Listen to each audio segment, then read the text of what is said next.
All right, so during the break, we were talking about Bob Weickert history and that lineage of drivers from the beginning. And we made mention, of course, that 1971 was the first car. There was Richard Lupo behind the wheel, and then we jumped to Kenny Weld.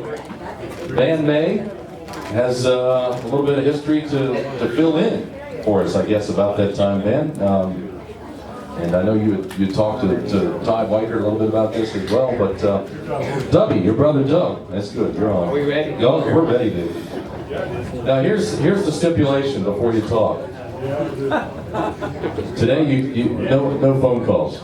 It's all turned off. We're ready. All right. Anybody here for the last open house? Yeah, Van and I were in the middle of an interview, and he had a phone call. So Jack Cromer, photographer, loved it. He was grinning ear to ear while you were taking the call. All right, Van. All right. So what's the deal? We went from Richard Lupo, and then where's Doug come in? Well, that's the thing. I'm glad I got here to listen to everybody's story. And apparently, Dubby was the forgotten driver. Yeah. Richard Lupo was the first driver, for sure. And I remember my brother and I don't remember how the situation came about, but Bob hired my brother to drive. We went out to Richard Lupo's garage, picked up the car that ultimately became Old Blue. And my brother was to drive it, and he did drive it. I think the second race, he was supposed to start on the front row of the Pennsylvania 150. What now I think it's the Kenny Weld Memorial at this point, but it was the end of the year 150 lap race.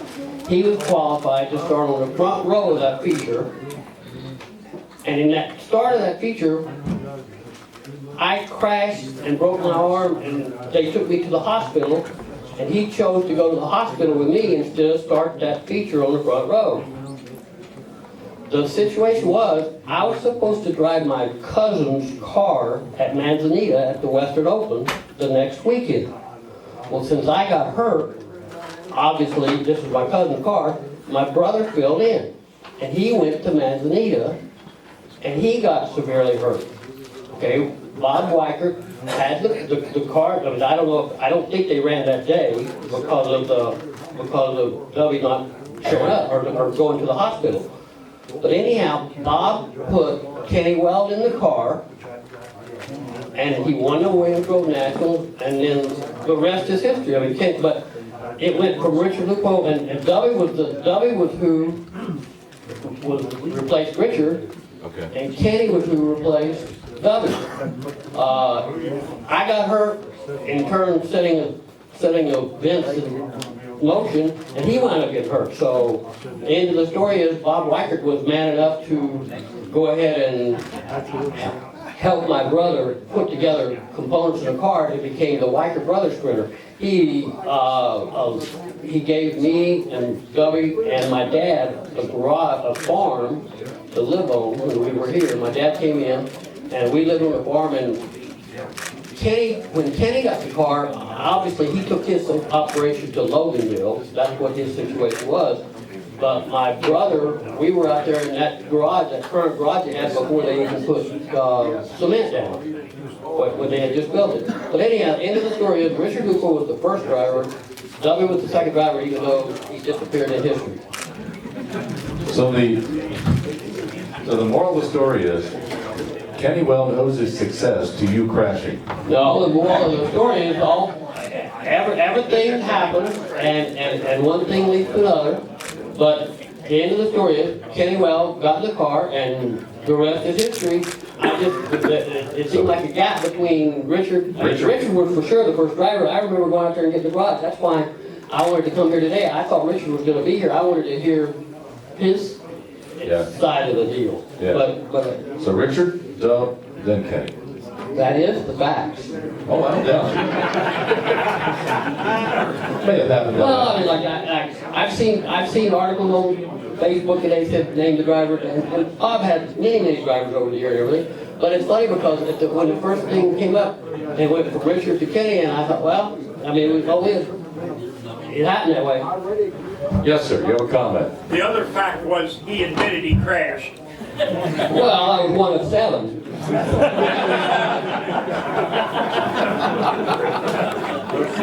How do you think I got that name?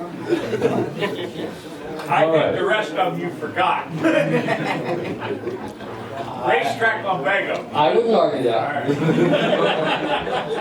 All right, then, man, we'll certainly appreciate All right, that. well, look, Bob Weickert was a hell of a man. He stood behind, even though he put Kenny Weld in the car, and that became the combination. He was man enough to help my brother out and have a car like he had said he would. That's how the 28 was derived. They already were 29, so 28 had never been a factor on his car until that time. But that's it. All right, well, thank you, sir. Appreciate the update. All right. All right. Thank you, man. Appreciate it. All right. Ben, there's some popcorn for helping us out. All right, Todd, again, thanks for being here, man. A couple minutes to stretch your legs there. During the break, one of the folks in the audience, they wanted to mention, yeah, bring us back to order. Go ahead, bring us back. You got the gavel. There we go. All right, it's official. One of the folks mentioned your dad, a real patriot. He was a guy that loved his country, felt that it was important to fly the flag in front of the shop. Talk a little bit about that part of Bob Weickert. Yeah, he was, of course, everybody knows his favorite car color was, of course, red, white, and blue, and the 29. He was born November 29th, 1929, and that's how the number got established. And of course, with his love for the country, he had no other choice but to pick red, white, and blue. That was his favorite. That's interesting. That's good to know how that number came to be. In given his birthday, 1929, that's a pretty significant year for the history of this country. And that probably says a lot about why he was such a go-getter. When you're born into an economic situation where times are pretty trying, and I don't know if your grandfather's business may have been flourishing, but the country wasn't doing well at that time, generally speaking, and that's enough to really push you and make you go after it. All right, so we left off, last driver was Paul Pitzer. Paul was with Bob up through, I believe, 1980. And as I understand it, about that time, there was a guy named Kaufman showed up on the scene. How about it? Yeah, of course, anybody follows sprint car racing kind of knows what Keith Kaufman was and did for sprint car racing and hell of a racer.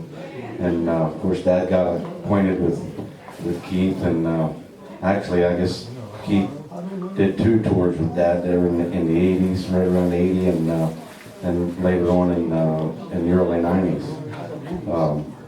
I got to tell you a quick story that I told about Keith when they were in Florida one year racing, and it was kind of a rainy day. It didn't look like they were going to get the race in, and just poured all day, and they were at a breakfast buffet. And Keith's daddy, Bob Kaufman, was there, and old Mac, and a couple of them boys from Port Royal. And there must have been 10 or 12 of them there at this breakfast buffet, this big table.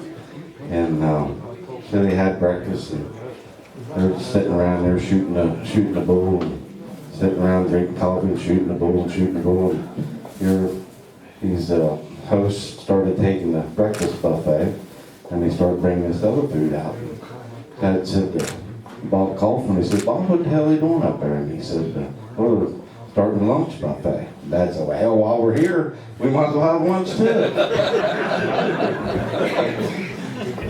The restaurant didn't make a whole lot of money that day, huh? Oh, man. So Keith comes on board. 1980, wins the World of Outlaws show at Williams Grove Speedway, and I know that had to be a pretty big deal.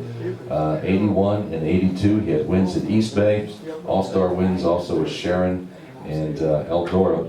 And this is one of the things that, of course, I remember about your dad, this part of him, because I didn't know him personally, but I want you guys to comment on this. Keith Kaufman on Bob Weickert. Quote, "When his car wins, the people don't leave. Everybody hangs around to hear what Bob has to say."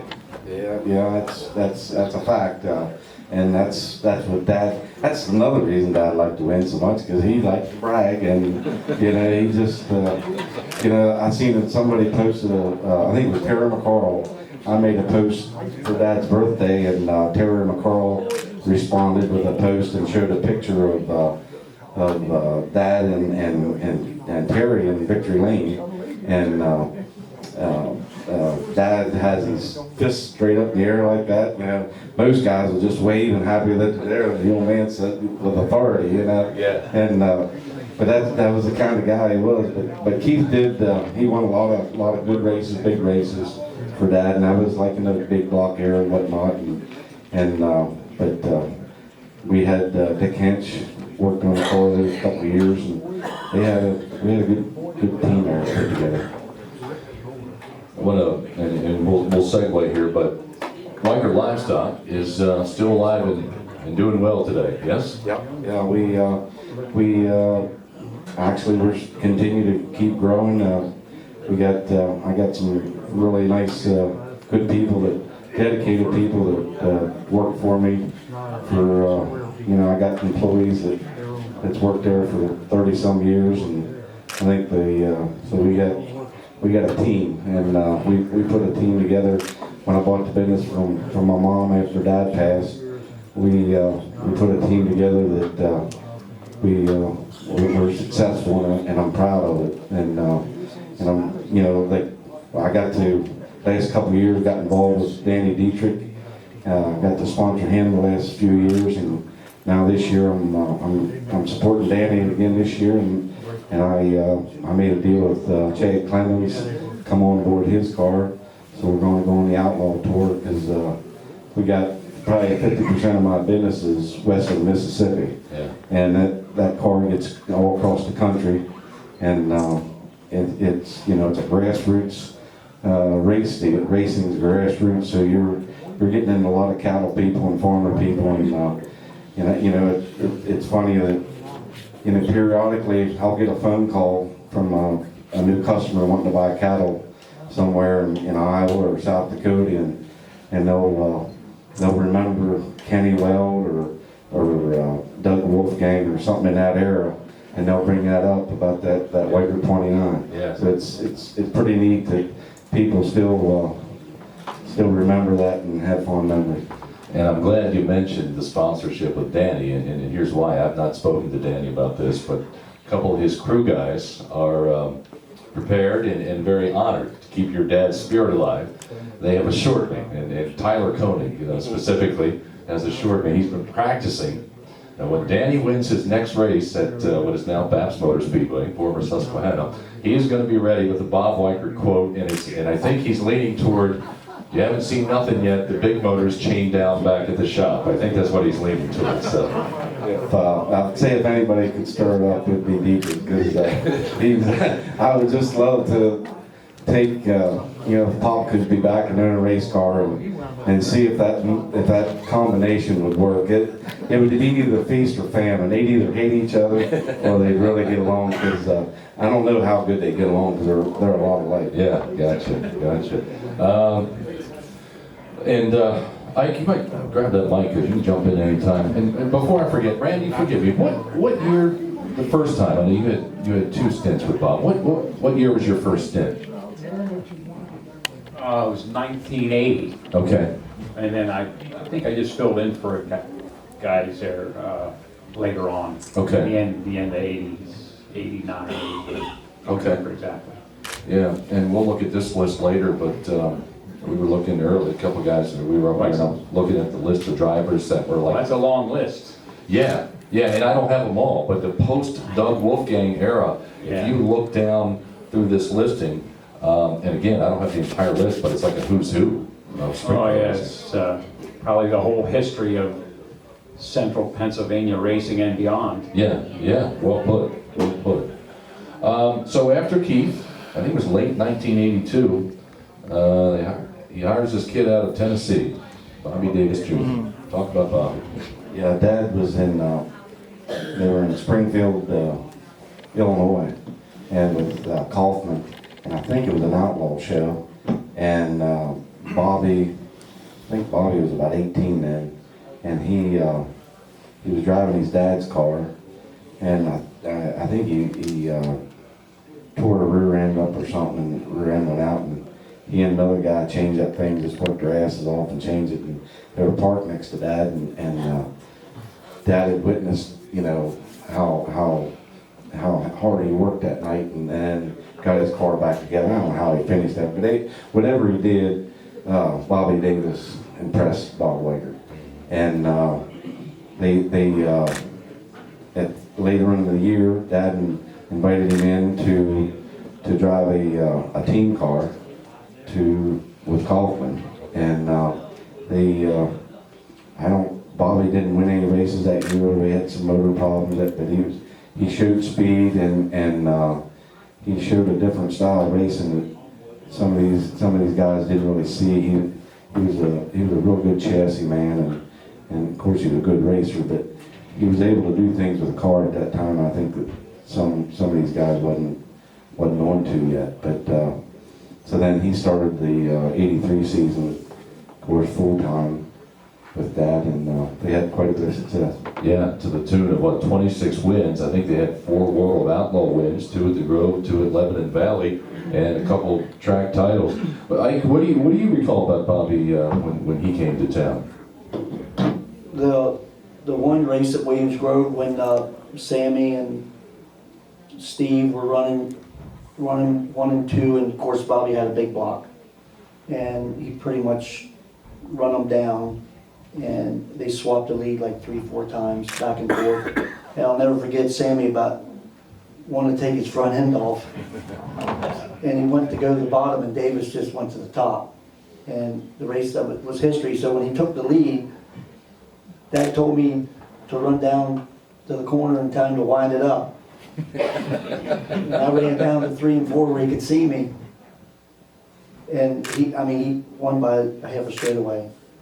So when we got into victory lane, Bobby Davis said that, what for signal was you giving me? I said, Dad told me to tell you to wind it up. He goes, well, hell, I can have my damn feet down the floorboard it was. But it was, in the Port Royal, when he gave him the purse, the wing was coming apart that night. He had 4 or 5 restarts and just pulled away from him with the wing broke, and the wing was folding back. Wow. And it was pretty cool too. But he gave him the purse that night. Yeah. Yeah. You know what, Ike, while we're here talking about wings in Port Royal, you've got a story to share with us about Ricky Hood. Yeah. Ricky Hood, we were at Port Royal, and he came in for a special race, and Ricky Hood was a USAC. So you have to be able to contact USAC so you could run. So he come in, and anyway, he was really fast. He took the lead, and when he was passing this one car, the guy's wing broke and drove into Ricky Hood. So Ricky went straight into the air over 1 and 2 like a rocket. I mean, cleared them trees. So of course I always take off running, to him. So till I got to him, he was getting out of the car, and the car was just destroyed. And he looked at me and he goes, oh my God, look what I did to your dad's car. I didn't say nothing, I just made sure he was all right. But anyway, so when we started up there, Dad's standing by the trailer and everybody's in a big huddle. And Ricky, of course, he starts to apologize, and he goes, son, he said, all my years of racing, I always wanted to have a car to clear the treetops. Now I got one. So then we went home and put another car together, and he went to Hagerstown the next day and won. Yeah. And then he had to go back to USAC. Wow. But it didn't bother him none. Yeah. That's it. Wow. That's a good story. So let's move back to Bobby just for a second here. For all his success and the talent he had, and it seemed to be a good combination that was working, all in all, it didn't stick around too long. I think end of '83, he's headed home. Is that right? Yeah, I think this wasn't home to him. And then He was still pretty young.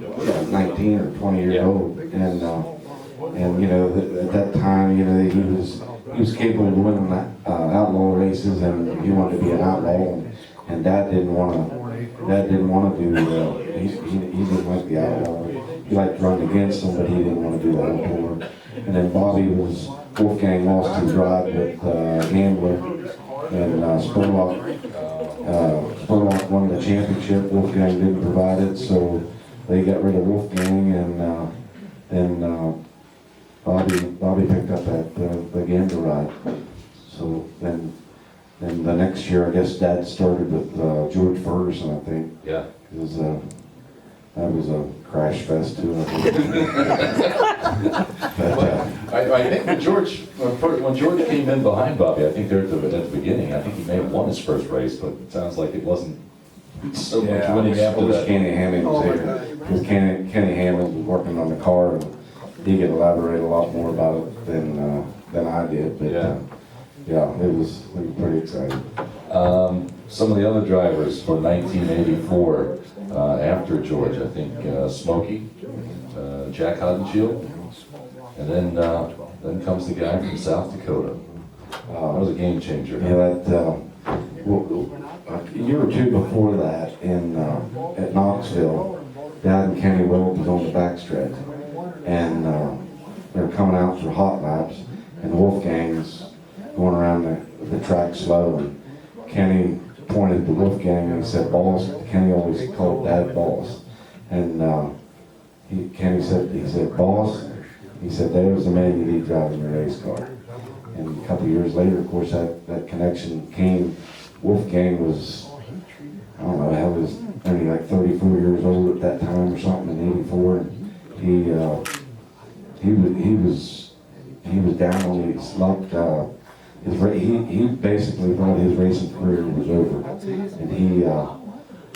think he was driving the Hale car or whose car. He drove a couple cars with not much success, and he went back home, and Dad made a phone call to him, and the first race was an all-star race in Ohio, and I think Wolfgang passed Jack on the last lap to win it, and then that would have been like a week or two before the King's Royal. So it would have been in July sometime when they picked up. Yeah, that would have been July 18th at Sharon.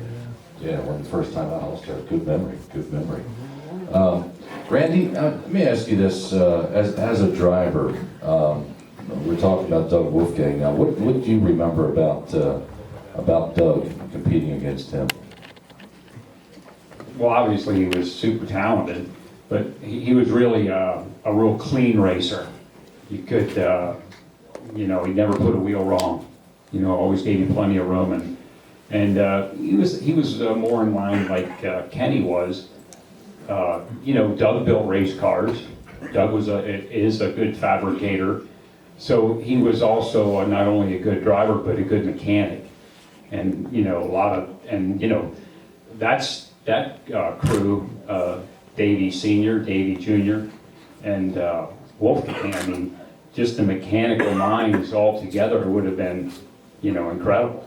They were, again, like Kenny Weld, they probably had you beat in the shop, so, but a real clean racer, a good ambassador for the sport, and he too was entertaining on the mic. He liked telling stories, so both him and Bob together after a big win, so it was quite a team. And that's a great point, Randy. I appreciate you bringing that up. You're talking about Doug's mechanical aptitude, and you paired him with the Browns. I got another quote here with Bob talking about Davey Sr. and Jr. He said, "These guys are mechanics. They're not bolt-on mechanics who throw parts away because they don't work. The Browns fix them. They're theory mechanics. They know why parts work and can fix them if they don't." And that speaks to a lot of insight and understanding. And I would think if you put those three minds together, Davey Sr., Davey Jr., and Doug, based on what you're saying about his mechanical aptitude, that's a pretty dangerous team. Hey, we were at Williams Grove one Friday night when when Doug Wolfgang was driving the car, and old man Brown was getting ready to adjust the valves and stuff on the motor, and he was running pretty good. I mean, And so I was watching him there adjust the valves, and he looks up at me and he goes, you know, Ike, he said, I can make Doug Wolfgang a hero or a zero tonight by adjusting these valves. I never forgot that. Yeah. That's how talented, I mean, he's just that good. Yeah, and he's still that good. Yeah.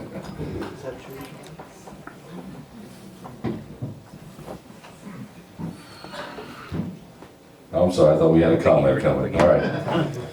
So 1984, Knoxville Nationals. Win it again, and this time it pays $20,000. We're not quite up to where we are today, but it's a pretty decent payday. And the win comes over Steve Kinzer, Sammy Swindell, Brad Doty, and Jeff Swindell. So, you know, I think you mentioned earlier, Todd, I think you were the one that mentioned it, talking about Knoxville today. If you're off just a tick, you don't stand a chance. I mean, Randy, you've been out. You know what it's like out there. You're going to win. It's special. You win over those four guys, you're doing something. How about it? 85, they go back and they repeat. And this time they beat Sammy Swindell, Ron Schumann, Jeff Swindell, and Dave Blaney. Throw in there the prior year, we'll go back to 84, you got the Tuscarora 50 win, Williams Grove National Open.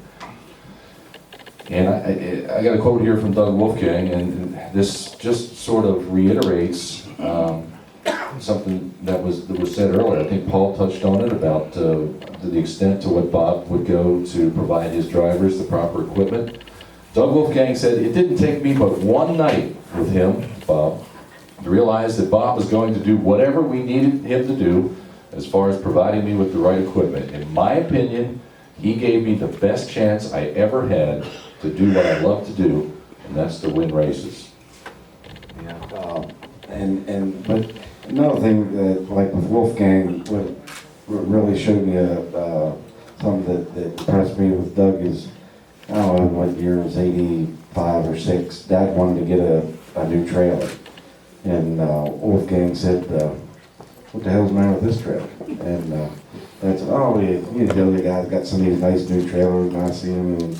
And Wolfgang says, save that money. He said, just keep getting that money to Davy Brown to build them motors. And he said, don't worry about the trailer. That trailer will get us up and down the road.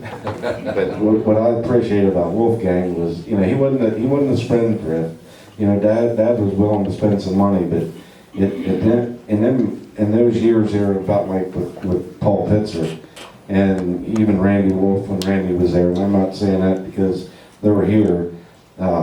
There was guys that drove Dad's cars that knew Dad had an open checkbook most of the time, and they took advantage of that. But these couple guys here and like Wolfgang, in those times, sure he spent money, but he didn't have to spend near the money that people really thought that he'd spent. I think one of the things I've heard over the course of the afternoon is your dad appreciated drivers who were willing to work at their craft, guys that would hustle to get things done, were committed. Doug Wolfgang was in here a couple years back and had the chance to interview him, and I hope I'm remembering this story correctly, but it seems to me at one point he was driving back and forth from South Dakota. And he said when he got to the Pennsylvania line, he had his pickup truck, he made sure the windows were up, and he turned the heat on with the fan all the way up, and he would sweat it out to Gettysburg. And that was his way of like conditioning himself that whatever came his way when he was in the cockpit of the race car, he was ready. And as a car owner, I don't know you could ask for a whole lot more than that. That's pretty insane. It was dedication, and he tried to keep himself in the utmost fitness. You know, he stayed in he lived there in one of Dad's farmhouses about 4 or 5 miles from the garage, and he, you know, weather permitting, he would jog to work every morning, and but it was all about, you know, keeping fit, because he used to piss and moan about Steve Kinzer. He said, that dirty bastard, he can smoke cigarettes and drink all night and whoop my ass. And he said it just pisses me off. You know, but talking about Wolfie driving back and forth, you know why he drove back and forth from South Dakota? I don't recall. Because he didn't like spending money. So back at that time, it cost about $350 for a round trip airplane ticket, and Wolfgang could drive it for about $100. Yeah. You know, total everything. So that was his. I mean, he was very conservative, and like I said, with the racing program, he was the same way. He was. He needed the right parts and equipment to do what he did, but he wasn't a spendthrift. And your story, Todd, reminds me of something else he shared with us when he was in town those couple of years ago. He said, while I was here in Pennsylvania, someone said to me, "Why do you live all the way out there in South Dakota?"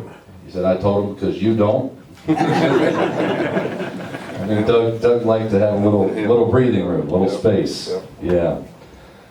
1985, Doug is named National Sprint Car Pole Driver of the Year, and your father is named National Sprint Car Pole Owner of the Year. Ike, do you have any remembrances of that, what that may have meant to him? Grab that, whichever one. Yeah. Well, I just know there's a lot of guys in the running for that, and Bill Elliott was one of them in the whole racing community. And to win that, I mean, it was just a huge, I mean, it was just, I mean, I knew how good they really were and how much they accomplished, but when you started seeing all the teams and the different sanctions that were up for that, and then they win it all, I mean, Yeah. pretty special. Pretty big deal. Yeah. That year, 56 wins. I mean, we've talked earlier about today. Randy, what's a good year today? How many wins would you can say a top tier sprint car team, whether it's Outlaw, Pennsylvania, whatever the case? How many wins, and you say, man, we've really accomplished something? Well, I'd say 20 would be a spectacular year, and 10 would be a good one. Yeah. You know, just throwing numbers out there, but again, I'm not that involved with it all anymore. No, I really, think that's fair. I think that's to a fair really assessment. say, you know, what would be. I mean, it is. Everyone has good equipment. Not everyone, but it's easier to get your hands on good equipment than it was the years that you speak of, where you had to do some of your own innovating. You know, Mike Lloyd was in the crowd earlier today. I don't know if he's still here. Like his dad was an incredible innovator, and Mike too, and that was a lot of reason why they were successful.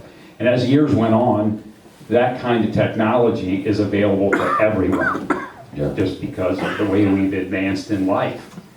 So that makes it a little harder to win races today, because most of the cars that are competing have the $50,000 engines, and they have a fresh car, and they have new tires, and so the divide amongst the field as far as a competitive level or equipment level isn't as great as it might maybe once was. Yeah. Again, it's just an opinion. I mean, you can sway that stuff any way you want. Randy, you were more than a little successful in your career. What was your just sort of perspective? What's your highest win total in a year's time? Do you recall? Probably 8 or 9. Yeah. And I remember, watching you race when I was, considerably younger. And I just remember we'd go to the track and we knew Randy Wolfe was going to be one of the guys to beat. So just putting it into perspective, if we have a team that wins 56 races, that's astronomical. I don't want to change your No, you go wherever you want. your deal there, but I had someone in the crowd earlier today. I was supposed to ask Paul, and I didn't want him to fall asleep down there. But some guy came up to me and said, "Hey, ask Paul who gave him the name Captain Crunch." Your favorite Lynn Packard. Hey, Paul, was the guy that gave you, I missed that, the guy that gave you the nickname, was that the same guy that put you in the wall a little while ago when you were headed down the front stretch? Yeah, that's the one. Same guy? All right, yeah. I just wanted to make sure. He really didn't put me in the wall. He Yeah, didn't but we know, like to think he did. yeah, he didn't know I was coming. I was that much quicker than him. Hey. Let him tell him about the time at Silch Grove. Him and I knew I this is were where we were going. running 8th and 9th. I mean, the track was rough and heavy, and neither one of us were going anywhere.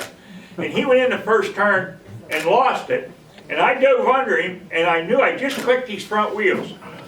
And I kept waiting for the yell. He yelled and come out, and I thought, well, hell, I must have straightened him back out. So everybody in front of us fell out. And rougher than hell. Boy, the last stop, I'm going up the backstretch. Oh, my phone's ringing, never mind. Oh my God, Anyhow, I'm having a Van Damme moment. anyhow, it was rougher than hell, so I went and I stayed off the cushion, stayed in the bottom. They said Pitts come in, boy, wide open. Now, 3 out of 4 times he'd have put her over the wall. But that time he hit it perfect. We came off the 4th turn and he nipped me for he won the feature. He passed me the last corner. You remember that? Yeah, he didn't know I was coming either. Yeah. They never did, did they? No, I tried to get him some of the purse money. If I wouldn't have straightened him out, he wouldn't have won the damn race. There it is. He come down the victory lane trying to get a half of the purse. Billy Gatto would have been there to collect it. He still swears you owe him money. I remember one time, it was when I first started second year I raced. We were at Williams Grove, and the new kids today don't know what rough is. Because I mean, that place Amen. used to, like they graded with a backhoe. I mean, it used to be awful. And no power steering back then, and those big tires in the front. It was a workout. But I remember the track was rough. And we might have had a meeting to boycott racing, and I'm sure Lynn would know this, would be better at this story than me. But we decided to send a car out to see if it was okay to race, and they sent out Paul. Passing out of a fit. You sent out to see if the track's smooth. It was great. Yeah, we raced at the Hare. Yeah. Paul, what was your highest win total in a year's time?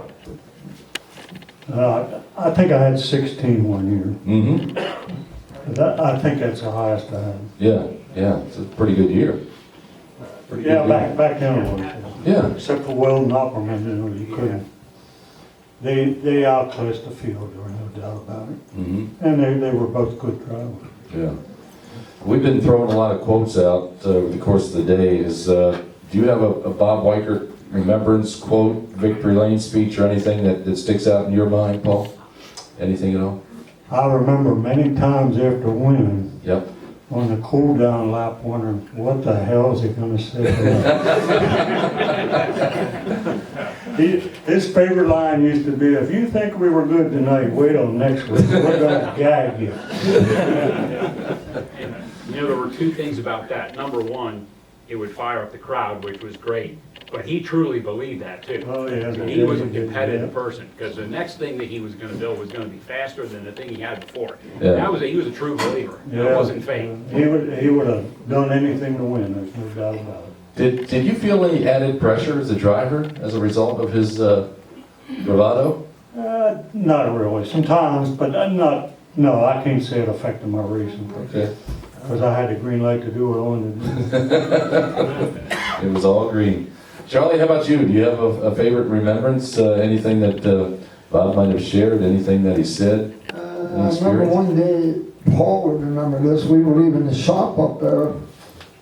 I was just getting ready to go to the Grove. Now, I think this might have been on a Saturday though. We're just pulling away, or getting ready to pull away from the shop, and here comes Bob running, "Hey Pitts, hey Pitts." Paul lines the window down, well, he has this bill in his hand.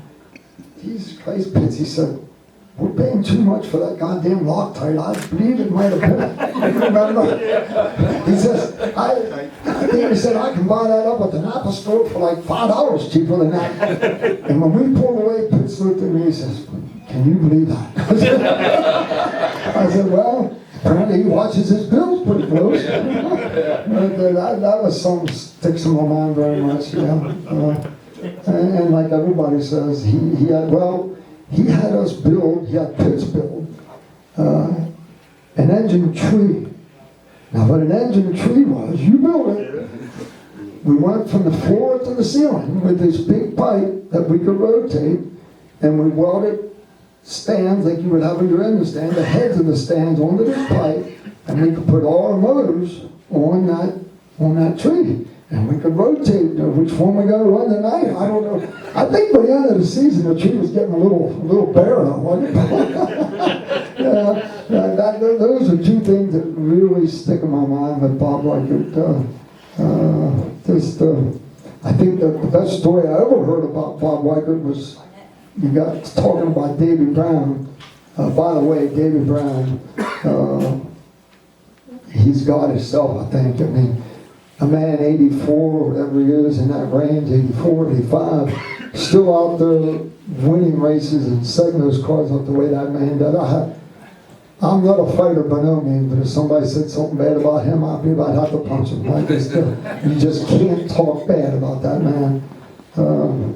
But anyhow, Davy Brown, in that story, that Doug Wolfgang's book, were, I don't know how many races they won in a row or whatever, but Weikert comes into the shop. I guess anybody read the book knows the story, but they were sitting on their butt talking, I guess, and when Bob walks in, hey, let's get moving, you know.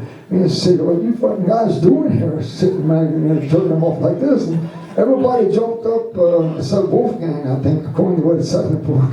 He got up, I guess, but he said something like, Bob, why did you... Well, he started talking about some cattle out in the field. Oh, yeah, I know what all you know about cattle. You're such an expert. Well, why did you hire me? And why did you hire... Well, I think you guys are good at what you do, you know. Well, then I got an idea, Bob. We're going to leave the effort cattle put up to you, and you leave the effort racing up to us. I was in his book. And I laughed. I just laughed. I could just, then he said, and all we heard when Bob went out the door was the tires screeching and the money called her, and off he went, madder than a hornet.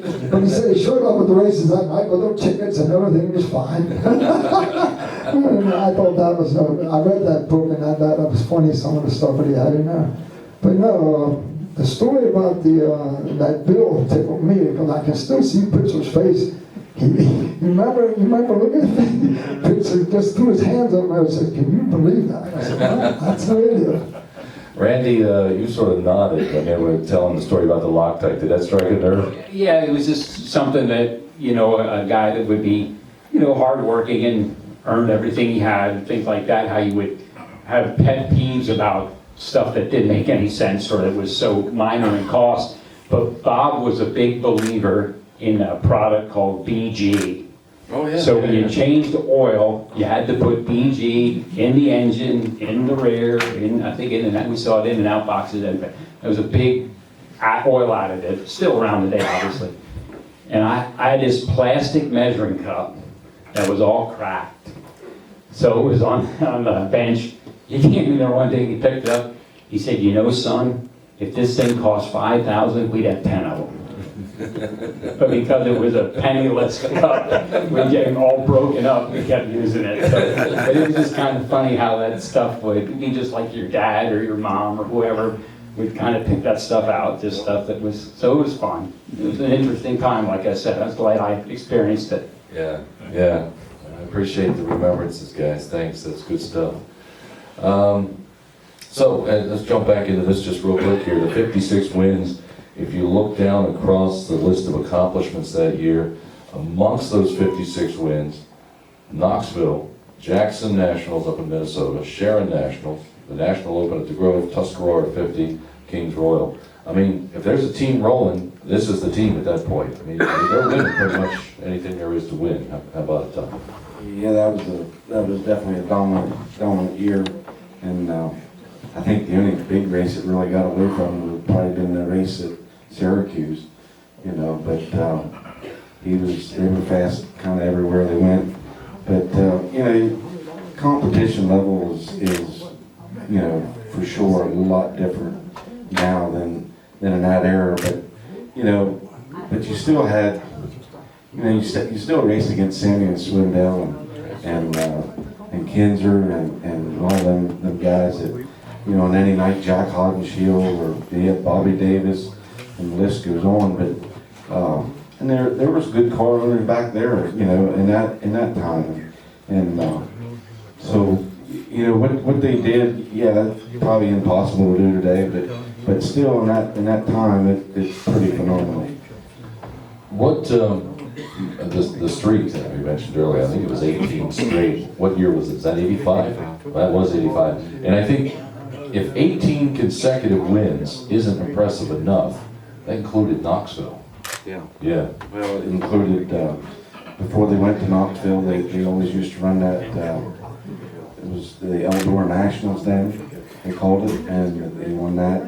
And of course the National Open, and so, I mean, he won some just mediocre races where they're just a regular shows, but there was a lot of hard-hitting cars at some of the big races that continued that streak. Well, even at a mediocre show, you got to finish to win. I mean, that's impressive. You're not only winning 18 straight, you've got 18 consecutive races where you're running hard and not falling out for whatever reason. But I did notice the other day in Area Auto, I seen there the win list for this year, and I think Lucas had like 12 or 13 wins, something like that. I think Danny had like 13, Hodnett about the same, and Lance. But if you add all those wins up, there was like 50 wins amongst them guys. Yeah. And how many races they race? 80, 85? Probably in that. So what's amazing about racing, even though we say that it's not the same and it's changed,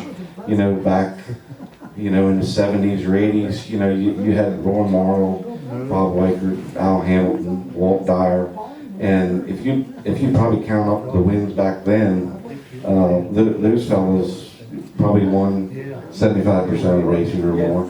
And here you got four guys that are basically winning 60, probably 60% of the races. So, it's still, even though the engineering, everything has changed, you still have to have that guy in that saddle that, the tracks are slickened off a lot more, and it takes a lot of finesse and good judgment, and I think that's where some of these guys excel, especially as the summer months roll on and the big races come up, and so really, though it's changed a lot, it hasn't really changed a lot. The good cars and the good drivers still winning the biggest part of the races. Yeah, yeah. And that continued into the next year, 1986. They had 40 wins.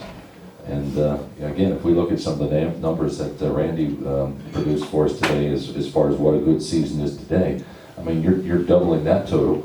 And I think that just speaks to the level of commitment and excellence that this group had put together collectively. Trying to find this quote here where your dad was talking. Oh, here it is. 1986. I've got the best team that's ever been put together in sprint car racing, bar none. I think he felt pretty strongly about that team, huh? Yeah, that's for sure. One of the other things that I think we touched on before we got up here, Todd, is, and I want you to jump in here, Randy, anybody, but I think one of the things that Bob Weickert understood that certainly some of our drivers missed today, and possibly some of the owners, but he understood, he saw the big picture. When he got into victory lane and he got people stirred up, he understood it was a show, and certainly we mentioned earlier down there that he believed what he said, but he understood that it's going to sell tickets and it's putting people back in the seats. And how important was that? Vision. That was real important, and getting involved with the great people at Port Royal Speedway, I got to learn a little bit about the promotion side, and it's a tough deal to make things work at a racetrack in today's world with all the competition, with the things that the general public have to do. There's so many things for folks to do, and everybody's so busy that to get the diehard fans are going to be there, but to get your everyday families just to come out to a Saturday night to the races, you gotta do something right. And what I learned, with getting involved at Port Royal with Dad's race and helping promote that thing a little bit, it's opened my eyes up. But it'd be nice to have someone like Bob Weickert to do that. Like when I first got involved at Steve O'Neill, he got me down there on the stage and he said, "Okay, Weickert, crank them up." And I said, "You're talking the wrong way." I said, it's just not my mentality, and I'm not going to stand up there and boast things that that's just not the way I am. And my theory is, it seems like every time I blow off or do brag a little bit, it comes back to bite me in the ass. And Dad would do it, and I can remember him walking up through the infield, leaving the races after his car ran third or fourth, and he'd take in big strides, and his arms were swinging, and people were booing him as he goes by, and I know in the back of his mind he's thinking, "That's all right, you bastards. I'm going back and whoop their ass." And that's what kept him, that's what kept him fired up. He'd piss him on a little bit about people booing him and that, but I'll tell you what, deep down in, he loved every minute of it. Yeah. Ike, we're talking about the Bob Weickert Memorial up at Port Royal, and Todd brought that up. How significant is that for you, for the family? What does that mean? Well, first of all, I think Todd does a great job with Weikert's Livestock, putting this all together. And the whole atmosphere alone, it's very emotional. And but we have all the Weikert cars that we built over the years there on display. And that's a big deal. It's emotional. I mean, it's just like me, Paul built me this car, Bobby Davis car, and when I sat in that car, even me, and push out there just to put that car on display, I think of Dad, and it's tough. Yeah. You mentioned some of the cars, Ike. You've got, I don't know how many at home, but there was one earlier, we were looking at a photograph, and you mentioned a significant car that you've got at your shop. Can you tell us about that? Well, I got Old Blue. Yeah. That's a car that has a lot of memories, very special car. And then we built a Bobby Davis car, and my mom, we had a car that we called Mrs. Beef after my mom. So I put that on my hood, because Bobby Davis, when he drove that car, it was Mrs. Beef, because my mom paid all the bills, did all the cooking, so that's kind of a big deal too. But Old Blue won 146 races, 2 Knoxville Nationals, 2 Williams Grove Nationals, a Florida National, and it's a very special car, So it's a big deal, and my dad loved them, and so do I, Yeah. It's pretty cool. Yeah, for sure. We're at about 3:30, and I want to hold everybody up here. So while we're considering, anybody have any questions at this point? I know we fielded some questions earlier. Is there a comment? Yeah. What do you I got to remember, I photographed all these guys here in the 80s and stuff like that. And when the Outlaws would come into town, it was the posse against the Outlaws. And the one memory that you guys can always hold with the big blocks and with Lynn Paxton and the Steves, you kicked their ass every time they came into town. To today, they still don't have a big block. Right. So you changed racing forever for the Outlaws. Yeah. Yes. Quick question for Weickert. What do you got, Don? Is it true you're sponsoring David Gravel this year Yeah, yep. on the Outlaw in Grab Colorado? that mic there. Yeah, it's, and Chad and I had talked since last February in Florida, and he kind of hauled around a little bit about it, and made me a couple of offers, and we negotiated a little bit, but I kind of let it go throughout the summer, and then, about 2 months ago, he called me again and had mentioned about it, and like I said earlier, 50% of my business is west of Mississippi, and I think it opened up, it'll give us a little opportunity to get our name out there more, and whether you like him or not, you got to take your hats off to Gravel. I think he's a hell of a racer, and the Clemens and the probably the main biggest reason I come aboard with him was Barry Jackson. I think Jackson's just a phenomenal fella, and so I'm excited, because I'm fortunate enough that I can do that, and my goal someday is to own a race car, but right now, we're happy sponsoring, and so we'll just take it year by year. But it's exciting for me because I have Danny Dietrich here in the East, and to me, he's one of the top 3 drivers here in the East Coast. And now I'm on board with these guys on the Outlaw Tour, so with Gravel, and I feel like he's in the top 3 in the Outlaw Tour, so it's going to be an exciting year for Weikert Livestock. Good stuff. Thanks for the question, Don. Anybody else? Anyone else? Yeah, I got one. Yeah, Randy, go ahead. Grab that mic, bud. How many wins does Bob Weickert have? I don't know. You tell me. I'm sure you probably know. That would be a big job to figure that out. Do you know? No, I have no idea. I read one time read it 500. And I don't know if It would have to be. I don't know. Well, here's another question I had, because I was just looking down this list. I've got a list of 30 drivers here, and it's pretty much a who's who in sprint car racing. And this is not inclusive, but this is from the post-Doug Wolfgang era. How many drivers overall do you think he may have had? 67, I think. Was it 67? Did you say? You know, I figured it would have hit 100. Yeah, No, it it's didn't hit 100. 67. Huh. 67? Okay.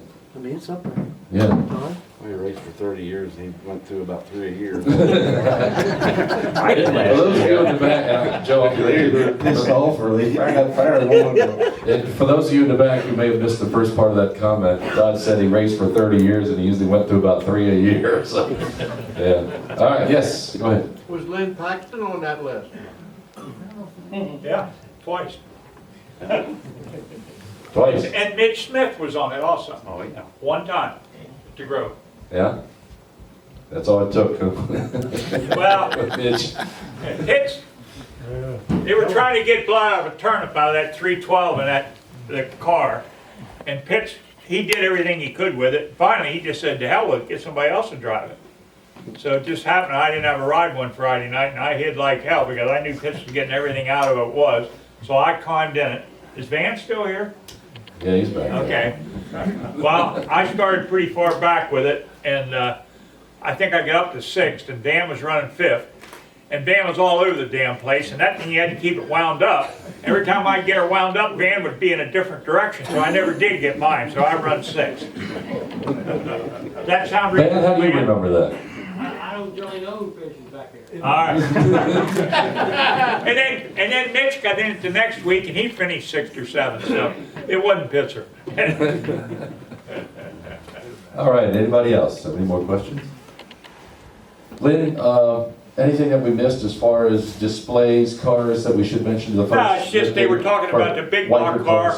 That car is over in the next Okay. part. Yeah, The that's one what I meant. that, Thank you. Pitts won Atlanta with the big block. It's over here. Was that the same car you won at Syracuse with?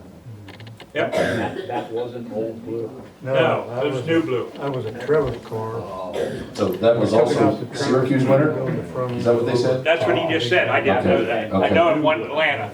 It was a small block car. They sent it out and had it lengthened and put the big block. I think the first race was at Atlanta, and Pitts won down there with it.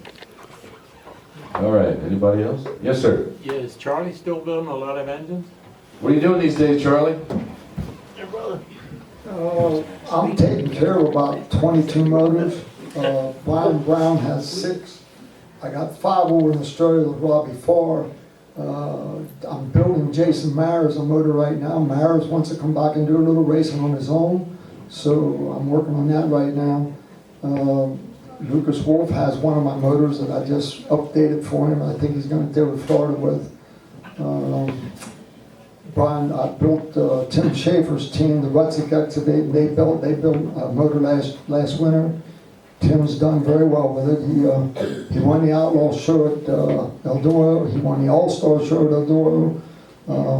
But anyhow, I'm taking care of about 23 motors. I got a lot of people ask me to do motors, but I can't do it. I'm a one-man shop, and I tell everybody that has one of my motors, they're your motor, but they're my motors. I care about them. I don't, there's an advantage to a small shop and there's a disadvantage. I can only do so much, and I can't just stop everything I'm doing. When you have a problem, you're gonna have a couple motors. You go into a big shop, there's a disadvantage and there's an advantage. The advantage is they got people to help them so they can accommodate you better, but then you may just be another number. The bigger you are in any business, I'm afraid you're treated as just another number a lot of times, and that's just not the way I want to do it. I'm the guy that tears them apart. I'm the guy that does the dyno work.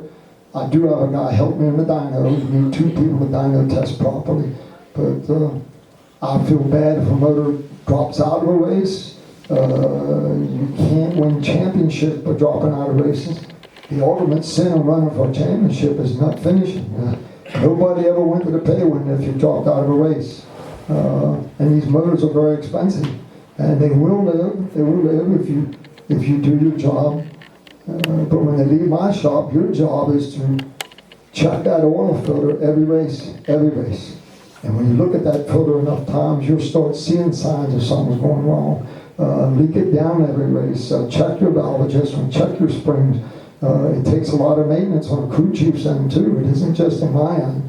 But anyhow, when the day comes I can't do motors, it'll be a sad day in my life because that's what I love to do. And I'm very lucky that I found something in my life that I like to do. Some people never find that. They just, I don't think they know what they want. They just never find it. And in that part, I consider myself a very fortunate person.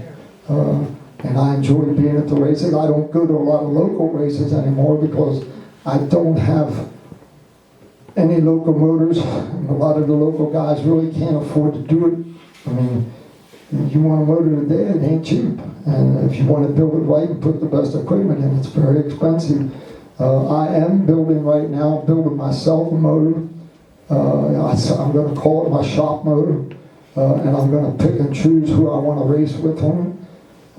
Because I'd like to go to a couple of local shows like the Sealands Grove. When Brian Brown was in and he won the Jim Nace Memorial, that was very special to me because Jim Nace and I we go back a long ways, and he was a great, great friend of mine. But to win that race, and for Brownie to come in and win that race when he never even saw that racetrack, he never laid an eye on that racetrack. When you got guys like Greg Hodden and some of the guys that have raced there for many, many years, and to be able to beat those guys, that's pretty special to me. But then Brownie gave me the trophy. It's sitting in my shop, and it'll be there till the day I die, that's for sure. But anyhow, it's been a long, long journey and a good journey. I've met a lot of nice people, and I've had a lot of fun. Well, you had a lot of good years with Charlie Garrett, or Charlie Hill, didn't you, in drag racing? Yeah, Charlie and I were good friends. Yeah, Charlie did a lot of things for me in my drag racing days. Yeah, he was a very good chassis builder, a very good fabricator. I don't know if I could say how good he was in the engine and the thing, but he was fair. Is that where you started with him? No, not really. I just started on my own. I never wanted to, I'll drink a beer, you want to drink a beer, I'll sit down and drink a beer with you, but I don't want to live in a beer joint. I don't want to waste my life like that. The thing about racing is it's a never-ending challenge. You're never done. You got, it's just, if you want to build a better motor, there's never an end to it. I think there was a subject brought up a while ago about the the competition today. Well, one of the reasons the competition's so tough today is our CNC machines. Our CNC machines they have equalized the game so much. I mean, I'll give you an example. We do our own headwork. We get bare castings and we do our own headwork. We got our own program. Now, if somebody gets a set of my heads and they copy that, everybody can have that head. And that's not what you want, you know? How are you going to get an advantage? You know, you got to, that's why I won't build for just anybody, because I don't want, if you can do better than me, that's why we race, that's why we do what we do for a living. But don't copy what I'm doing. You show me that you can outthink me, and that's good, then I'll work harder. I'll just go back and I'll work harder. But I don't like copycats. I just don't like it. But with CNC machines today, it's changed the racing game considerably. You got to remember, we used to do all our heads by hand. Hand pulling took time. And if you did come up with a good set of heads, the whole world didn't have it because they couldn't copy it. You just ain't going to knock it out of a machine in those days. And I guess it was Kenny Weld, I think, was the guy that came up with the machine, the five-axis machine or whatever to do heads. And he was definitely the man that did it. And it really changed racing. It really had. Thank you, Charlie. All right, anybody else? Yes, sir. Just out of curiosity, what is the history of Weikert's livestock? Did Bob Weickert start it? My grandfather actually started the business, but he just dealt mainly with the small farmers. And then when Dad took it over, his dad had leukemia and passed away, and then Dad took the business over, and then Dad dealt mainly with slaughter cattle to the local packers here from Baltimore and Philadelphia and New York. And now we still supply some of the big packers here in the East, but then when I got more involved in it, I got associated with some of these people in the Midwest, and so we started a feeder cattle business, and we sell, like I said before, 50% of our business is west of the Mississippi now. So if you're recognized to be pretty good at what you do, there's always somebody on your ass trying to knock you down or trying to beat you, and we try to keep up to be the best, and so we continue to just try to get try to get bigger and supply more cattle to people that want them. So you are the third generation of the business? Correct. Yes. Yeah, while we're on that topic, can you tell folks what you got going on? You got a separate sort of enterprise happening business-wise now, right? Is that correct? Yeah, I have a trucking business. I haul cattle wherever. I just, it's kind of separate from what Todd's doing. Todd is like the kingpin at Weikert's Livestock, and I'm just a guy that helps shuttle the cattle wherever they need to be. That sounds like an understatement to me. Just a guy that helps shuttle the cattle. All right, good deal. Well, before we let you go, I know we went down the line here and asked for a favorite quote or not, but anything that we failed to cover today up here on the panel, anybody going to give one last comment, or are we good? If you do, speak up. I just had a question for Pitts. I was thinking you were said about it at Atlanta. Larry, was that when you beat Larry Rice? Larry Rice was a kingpin and USAC. He won the, Thank you. Larry Rice won the dirt championship with USAC that year. He came down there a race. Well, I think cubic inch limit on USAC was 339. So we beat him bad. And after the race, a reporter come up to me and said, "Hey, I was just talking to Rice, and he said if he'd had the same size motor with you, you wouldn't have touched him." I said, "Well, go back down and tell Larry that you found 2 spark plug wires on." And he went back down and told him that. Where was the track that you come in? You had leaves on the roll cage or something? That was Atlanta. There was trees growing out over the track. So I come in and there was leaves hanging in the roll cage, and Bob said, "Why don't you run high?"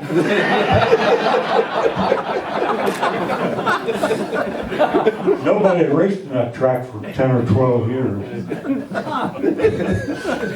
I had a question for Charlie. You talked about Dad's engine tree.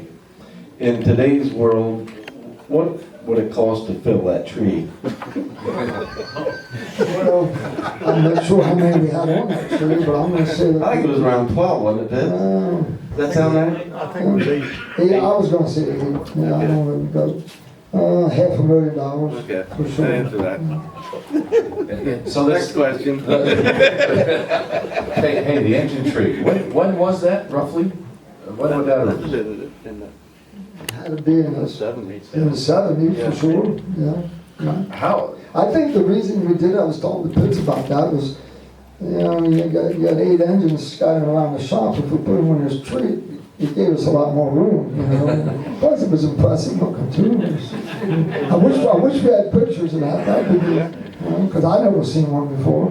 How common would that have been? I don't think there was any other one. Not the tree, No, but not in those days. Not how many guys would have had 8 motors. that's where I'm going. Not Exactly. many. Yeah.